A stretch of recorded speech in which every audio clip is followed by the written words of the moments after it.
이 어제 갑작스럽게 보안 점검을 했다라는 TV조선 보도입니다. 도청을 탐지하는 대검 수사관들이 특검 사무실을 찾은 건데요.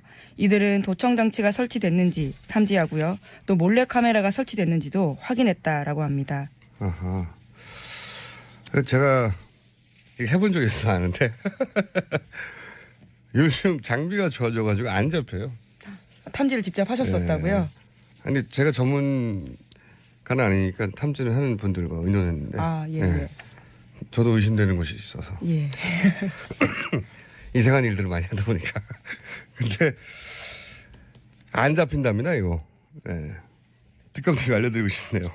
요즘은 워낙 도청을 실제로 한다면 장비가 좋아져서 안 잡힌다. 탐지기로. 네. 그래서 이 탐지 안 나왔다고 없는 게 아니다. 물론 지금도 있다고 뭐 확정할 수는 없는데 이런 거 하는 거 보면 아마도 본인들만 알고 있는 내용을 밖에서 어떻게 알지 이런 일이 있었나 봐요. 그런 의혹이 일었기 때문에 갑작스럽게 보안 점검을 한 것 같습니다. 장비가 안 잡힌다는 말씀을 드립니다. 네. 저도 무척 오랫동안 노력해봤는데 못 잡는답니다. 그럼 그냥 다른 데 가서 조용히 뭐 수화를 해야 되는 건가요? 또 어떻게 해야 되는 건가요? 권해드리는 방법은 길을 걸으면서 밖에서 대화하는 게 최고다. 자, 다음 뉴스는요.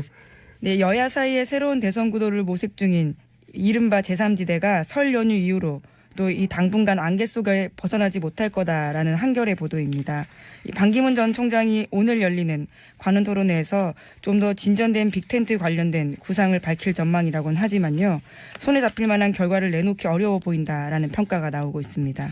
이제 점점 대선 시즌이 다가오다 보니까 이런 뉴스도 이제 계속 나올 수밖에 없는데, 그러니까 대선 후보의 행보화라는 전망. 반기문 전 총장은 이제 들어온 지가 얼마 안 되다 보니까 관심이 집중돼서 이런 보도가 많이 나오죠. 그래서 제가 이걸 주시 뉴스로 채택을 하고 용어 해설을 잠깐 해드릴까 합니다.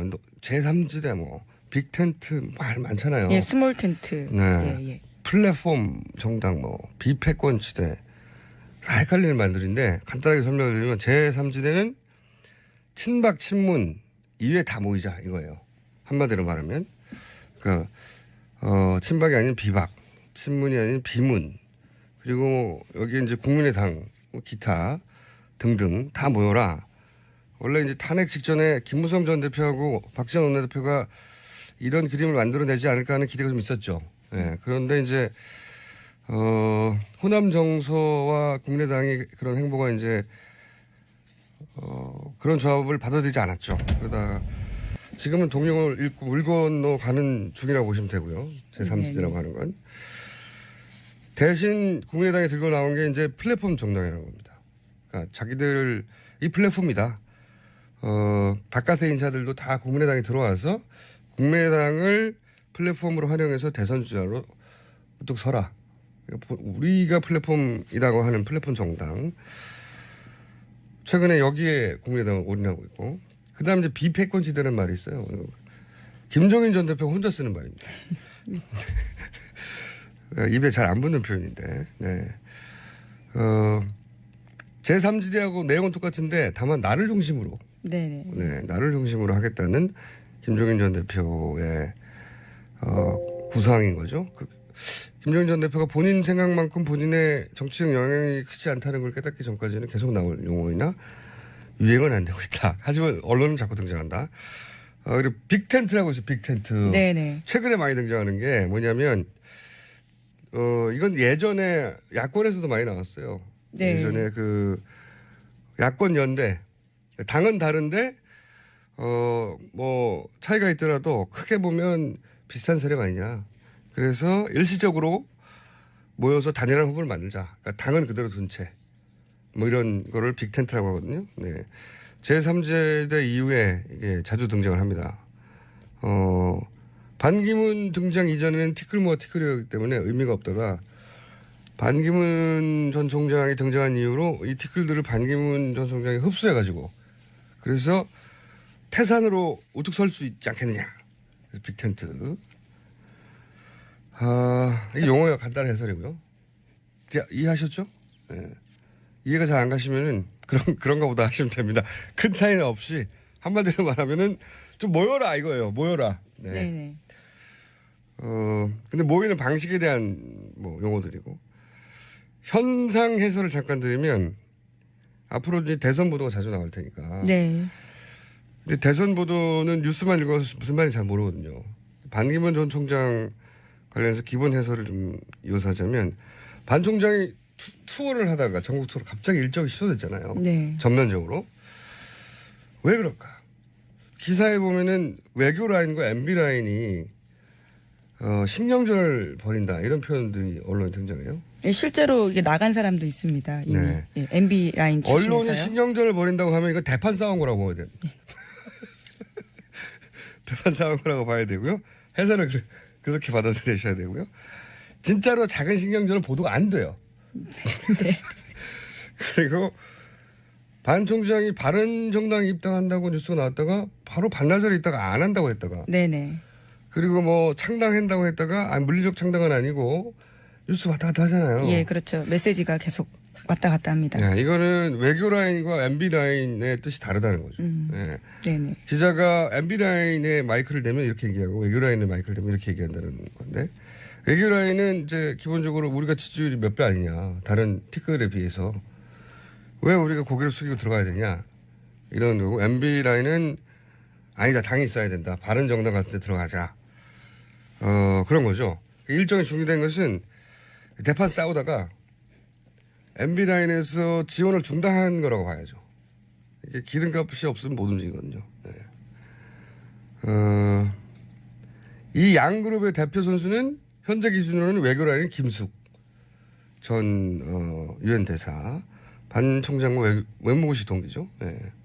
이분은 특이하게도 국정원 1차장도 했어요. 네네. 네.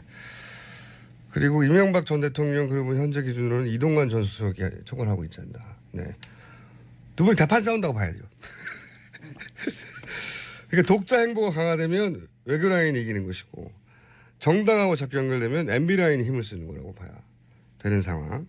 이 정도를 기본적으로 알고 보면 이제 뉴스가 좀 더 읽힙니다. 여기까지 하고 앞으로도 다른 후보 행보를 하면 저희가 기본 용어와 구도를 해설해 드리는 걸로. 예. 자, 저는 근데 개인적으로는 MB 라인이 최종적으로 이길 거라고 봐요. 그러십니까? 개인적인 전망입니다. 예, 그냥. 예. 왜냐? 예언하시는 건가요? 왜냐면 그게 예언이에요. 예. 예. 이게 선거는 물적 토대가 없으면 안 되거든요. 네. 해본 사람이 더 잘할 수 있다. 아니 물적 토대가 있어야 돼요. 기본적으로. 기름가 없으면 한 치도 못 움직이는 겁니다. 전국 투어 못 하는 거예요. 예. 그런 의미에서 저는 MB 라인이 최종적으로 주도권 치지 않겠느냐. 아직은 아닙니다만. 자, 여기까지 하고 다음 뉴스는요? 네, 어제 최순실 씨 관련된 형사 법정이 열렸습니다. 관련한 뉴스 계속 전해드리겠는데요. 검찰과 최순실 씨 쪽이 어제 법정에서 태블릿 PC의 소유자 여부를 두고 공방을 벌였습니다. 최순실 씨와 노승일 씨의 통화 녹음에 나온 한 문장 때문에 벌어진 일이었는데요. 검찰이 제시한 녹취록에 따르면 최 씨는 내 태블릿이라고 말하는 것으로 나옵니다. 이에 대해서 검찰은 최 씨가 태블릿 PC의 소유를 인정했다 이렇게 주장했고요.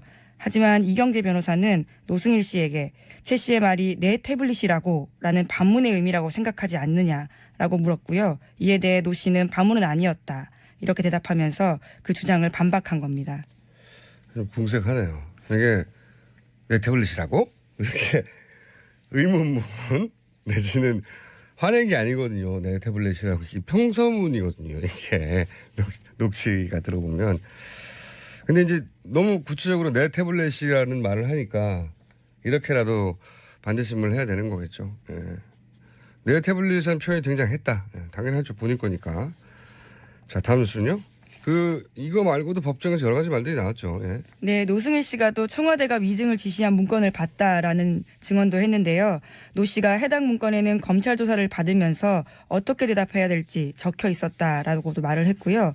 특히 이미 조사를 받은 관계자들의 진술도 정리가 되어 있어서 일종의 모범 답안을 받았다라고 이야기를 한 겁니다.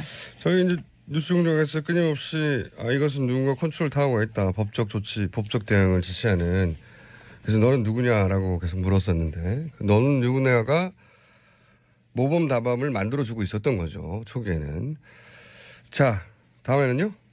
또 있었죠. 뭐 여러 가지 일들이. 예, 속칭 최순실파로 분류되었던 정동진 전 K스포츠재단 이사장도요. 어제 증인으로 나왔습니다. 여기에 나와서 이 재단 설립의 주체는 박 대통령이라고 생각한다 이렇게 밝혔고요. 또 최순실 씨가 대통령에게 권한을 위임받아 배후에서 재단을 운영한다라는 느낌을 받았다라는 주장도 했습니다. 네, 이렇게 되면 이제 최순실 씨는 본인은 K스포츠재단에 아무런 직책이 없는데 나랑 무관하다 했는데 그게 아니다.